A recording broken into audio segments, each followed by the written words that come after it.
Hi, I'm John Green, and this is Crash Course. Can we get these books to roll in the future? It doesn't feel like Crash Course unless there's a roll-in.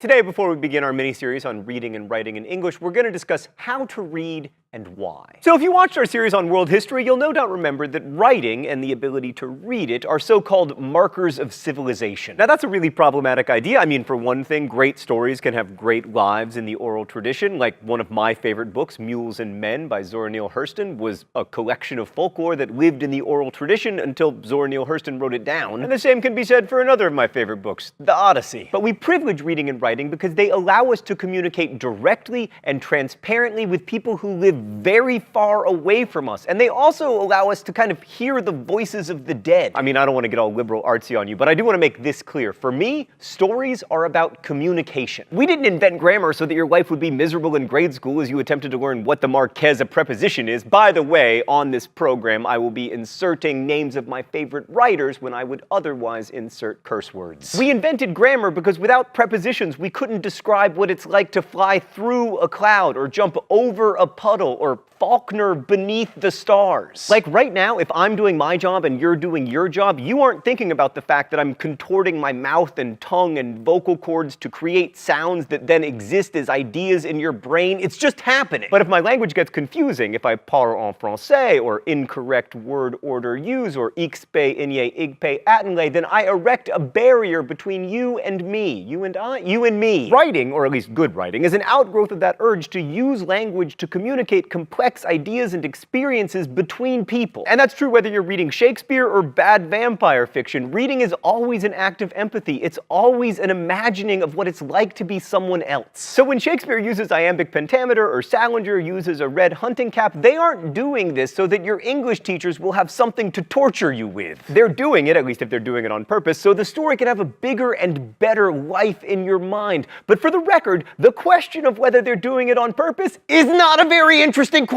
Oh, we're still doing open letters? An open letter to authorial intent. But first, let's see what's in the secret compartment today. Oh, it's a boat beating against the current, borne back ceaselessly into the past. Dear authorial intent, as an author, let me speak to you directly. You don't matter! Look, I'm not willing to go as far as the postmodernists and say that the author is dead, because that would make me very nervous. However, the author is not that important. Whether an author intended a symbolic resonance to exist in her book is irrelevant. All that matters is whether it's there, because the book does not exist for the benefit of the author. The book exists for the benefit of you. If we as readers can have a bigger and richer experience with the world as a result of reading a symbol, and that symbol wasn't intended by the author, we still win! Yes, inevitably, reading is a conversation between an author and a reader. But give yourself some power in that conversation, reader! Go out there and make a world! Best wishes, John Green. Here's the thing, it is extremely hard to get other people to feel what we are feeling. Like you may have experienced this in your own life. Say my college girlfriend broke up with me, and she did. I want to explain what I'm feeling to my best friend in the entire world, so I say, I am completely obliterated. My heart is broken. In fact, my heart is shattered into a million pieces. Right, so a few things are going on here. First, in excellent news, my heart has not been shattered into a million pieces. It is pumping blood in precisely the same way that it did before the breakup. Secondly, in further good news, I am not totally obliterated. Total obliteration of me would look like this.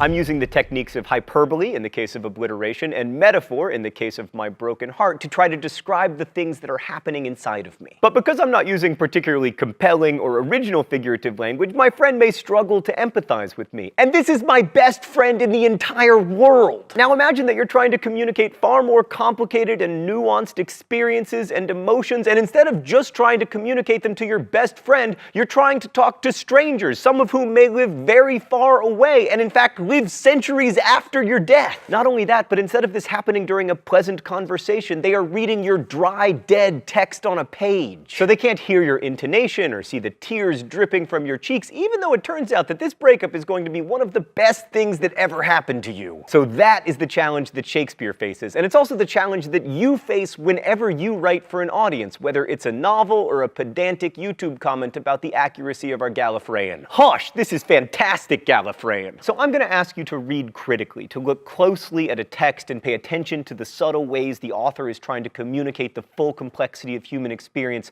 But I'm not asking you to go symbol hunting because reading is supposed to be some treasure map in which you discover symbols, write them down, and then get an A in class. I'm asking you to read critically because by understanding language, you will, 1, have a fuller understanding of lives other than your own, which 2, will help you to be more empathetic, and thereby 3, help you to avoid getting dumped by that young woman in the first place. Although more importantly, 4, reading critically and attentively can give you the linguistic tools to share your own story with more precision. And that will help people to understand your joy and your heartbreak, yes, but it will also be helpful in many other ways, like when you are trying to convince the company to move forward with your fourth quarter strategy or whatever it is that people with real jobs do. Reading thoughtfully gives us better tools to explain corporate profits and broken hearts, and it also connects us to each other. The real reason the green light in The Great Gatsby is such a wonderful symbol is because we all know what it's like to be outside in the evening staring off into the distance at a future that may never be ours. We've all felt that stomach-churning mix of yearning and ambition that Gatsby feels as he stares out at that green light across the harbor. And by knowing what it's like to be Gatsby, we learn more about those around us, those who came before us,